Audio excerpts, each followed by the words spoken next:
Hello, everyone. My name is Dr. Sue Paul. I'm the Senior Director of Wellbeing and Brain Health for Asbury Communities. And with me today is Dr. Jason Giffi. He is an emergency room physician turned health optimization specialist. Today Great. he's going to talk to us about men's and women's health. Dr. Giffi, thank you for joining us today. Absolutely. Um, Thanks for having me. why don't you tell everybody how you made that transition from the ER to what you do now? Sure. I also just have to start too by saying that nothing I say here should be construed as medical advice, that I do want everybody to seek out true medical advice from their primary care providers or their specialists, and that this is a conversation just for medical knowledge and general knowledge, and definitely seek out professional opinions from the providers you have relationships with. But my journey started. So I am board certified emergency medicine, practiced emergency medicine for 15 years. And basically, very quickly, not very quickly, but to go through it quickly, started seeing the repercussions of some of chronic disease, long-term disease, obesity, and other things in the emergency department that became very frustrating.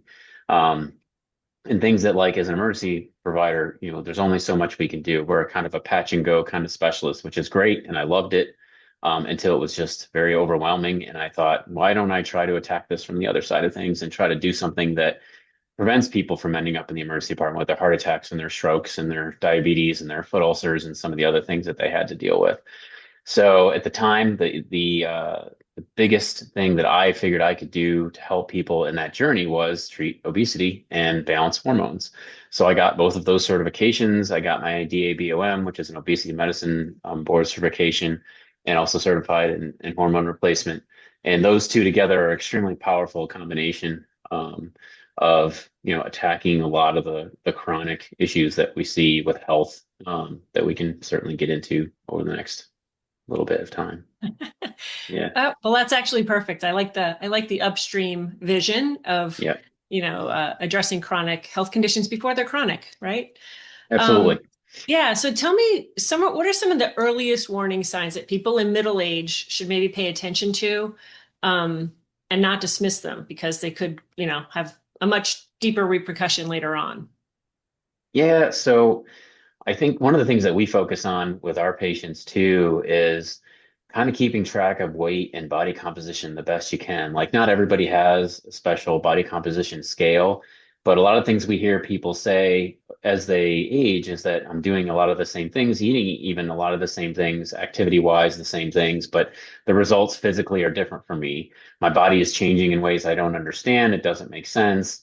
And from a health standpoint, that big change that we see as hormones decline and as we're exposed to the standard American diet, the SAD, um, is that increased visceral fat over time. So that kind of tire, that midsection, as it grows over time, isn't just something that, like, we don't like to see. It's also highly inflammatory. So, like, early warning signs of, like, not being able to keep control of your weight, and your body composition is, signs of it may be time to kind of reevaluate your nutrition and your fitness program, because those have to change with age too sometimes. And I could talk for hours about visceral fat, but highly inflammatory, associated with everything from cancer to coronary disease, diabetes, all the things. Yeah. Yeah, Yeah, so it's funny because fat is not just about aesthetics, right? It's like, correct. and not even like the kind of fat you can see in somebody's belly, but Right. inside around the Yeah. organs can be very dangerous. So, Very insidious. hmm Yep. yeah. So. You mentioned hormones, which Mhm. I know is an important topic for especially the middle-aged population. What do people misunderstand most, do you think, about hormonal changes or challenges in men and women? Yeah, so there's a lot of different views on this, both from the medical side of things and the society part of things. And I just, as a piece of education to my patients and in our practices, we try to help people understand what's happening with their bodies. And basically, this is a process where over time and in midlife and beyond, the endocrine organs that we have just stop producing in ways that they used to when we were younger. And the repercussions of that are everything from decreased energy to increased visceral fat, estrogen, testosterone, thyroid. All of these are extremely important at keeping visceral fat at bay. And so as these levels decline over time, these things increase over time, and then we have this rolling problem of chronic disease that kind of happens. Um, and so, that kind of also leads into why the weight loss medications have been so successful in treating chronic inflammation and disease, is that they are very focused on treating, specifically targeting these inflammatory tissues, including, and most importantly, visceral fat. So, Hmm. yeah, Wow. Okay. Along a lot those to lines with unpack there. Yeah, no, well, we could go down the rabbit hole of yeah, the whole GLP world, which I think yeah, is so interesting. yeah. But you mentioned you said two things: nutrition and inflammation. How do those things, like left untreated, affect long-term health outcomes, brain health, mobility, all chronic diseases? Yeah, so we try to help our patients focus on keeping a whole foods kind of diet and avoiding, there is no good definition for processed, ultra processed foods, but trying to keep things out of a bag, out of a box, out of your cupboard kind of thing, and keeping to, the more, I kind of like the outside of the grocery store kind of analogy, for that kind of thing.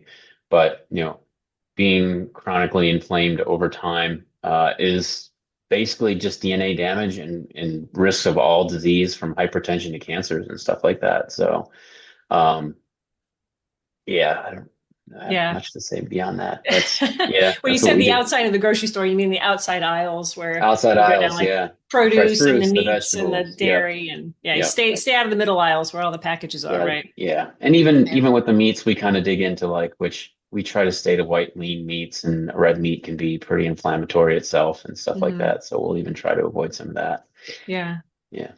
All right. Well, let's Yeah. talk about muscle loss because I know that's Hmm. part of your body composition assessment you Hmm. do. Yeah. And balance decline as they become like major concerns as people age. So, what should Huge. people in midlife be doing, to protect their strength and mobility as they age? Yeah. So I definitely, and this is interesting too, because I have parents myself, and I'm always trying to encourage my parents, my in-laws, everybody to do strength and stability training and kind of start in that readiness, readiness category. Understand that part of life is going to be some kind of program that you put together that's going to help you protect your joints and your ligaments and your strength and stability to do the activities of daily living, getting upstairs, lifting things above your head. Um, and, there's a whole series of, you'll hear some people in the longevity space call it the centenarian decathlon, is basically like these 10 to 20 things that we want people to do as they get into their 90s and hundreds, that are standard, like going up a flight of steps, lifting two grocery bags, being able to lift something over your head. And like, a lot of causes of mortality as we age are falls, broken hips, broken arms, shoulders, things like that increase mortality up to 80% in some cases. So having a resistance training program as you head into these final decades, is extremely important. We don't want you put you at risk for falls. Sarcopenia is a thing of aging that we try to prevent with hormone, excuse me, hormone balance. And it's something that we track, like you said, over time, and try to prevent. But yeah, being with somebody that can do a full, proper assessment, initial physical assessment for, imbalances, whether it's your anterior chain, your posterior chain, in your body, and then having a personal trainer that can help you build those areas so that you're not such at risk of falling, Hmm. is huge. And not a lot of people have resistance training on their radar. Maybe were never athletic or did anything like that. So I usually try to tell people find things that you find fun, but also like, maybe there's a fall specific or strength and stability Pilates or yoga or something like that that you can engage in. It doesn't always mean just going to the gym and lifting weights. We like to try to get that mindset away from people when they're worried about having to go to the gym. That's not always the case. So, Right, right. That's great yeah, advice. I mean, I yeah, know that I'm sure people hear that their whole lives, diet and exercise, you need to exercise, but knowing specifically how important weight training, resistance training, and it has to be work. It's not just yeah, about the little pink dumbbells, it's right. about Yeah, actual work, which that's is a what nice. we're designed to do, right? So Yeah, I think that's that's a nice super thing about important. starting with a personal trainer or somebody with knowledge in that space, that can make a program for you, not necessarily have to do with them every day, but something for you. Not only is it helpful for what you like, but also where you need to be, but also kind of gets you over that initial kind of where do I start kind of thing, which Hmm. we get a lot of people that just, I don't know where to start. I never did anything like this before.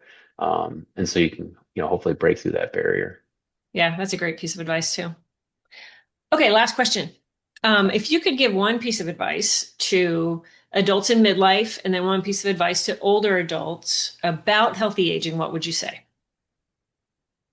I would say don't wait for health to come to you, or don't wait for the healthcare system to come to you for health. So, like, basically, how we've set up our system right now is for screening, for sick care kind of situation. And, a lot of people expect the system to keep them healthy and or make them healthy. And the best thing you can do is take your health into your own hands and be your own best advocate in this system. Um, you know, you're you're going to have to be the one to figure out the diet and exercise piece. It's not going to be, your primary care. Your primary care is allotted 5 to 10 minutes to see you, or your specialist, or whoever you're seeing, and you're only going to get a diet, exercise, sleep better kind of thing. Unfortunately, it's one of those. It's a difficult space to navigate. Like, what do I eat? How do I eat? I've never eaten like this before. Working out's never been my thing. Um, and so just finding any kind of coach or personal trainer or, physician provider, anybody like that that is dedicated to the space of helping you kind of find your way is always good. Yeah. Yeah, that's great. I hope that All answered the right. Well, Dr. question. Jiffy, thank you so much for Yeah. taking the time to spend with us today. I know men's and women's health is very near and dear to your heart, Mhm. and you're very motivating. We see the medals behind you, so you must Yep. be a performance Tri athlete yourself. Triathlon. Yes. Triathlon for Yeah. 10 years now. So So you set a great example for those swim, you bike, treat. run. So, all right. Well, thank you so Very much good. for joining us Thank you today. for having me. I appreciate it. Okay. Take care. Thanks.